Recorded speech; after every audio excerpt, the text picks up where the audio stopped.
मलकापूर नगरपालिकेने भाजी मंडईत झालेल्या अपघाताची लवकरात लवकर दखल घेऊन आज संपूर्ण मंडई पूर्णपणे प्रशासनानं उठवलेले आहे आणि हा जिल्हा मार्ग आहे. मलकापूर कोयनावसा जखीनवाडी नांदलापूर कालेटेक नारायणवाडी आटके जाधवमळे रिट्रीपूल हा असा जिल्हा मार्ग आहे. या मार्गावरती अनधिकृत फेरीवाले आणि भाजी मंडई होती. काल या ठिकाणी एक मोठी दुर्घटना घडून एक अपघात झालेला आहे. कारखाली तीन भाजी विक्रेते सापडले, त्यात 2 जखमी, एक जागेवरच मयत आहे. त्यामुळे आज या ठिकाणी पूर्णपणे मलकापूर नगरपालिकेने आणि पोलीस प्रशासनाने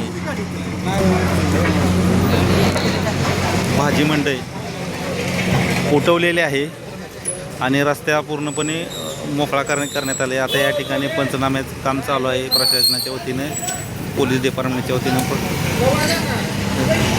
काम चालू आहे. कॅमेरामन शेखर पवारसह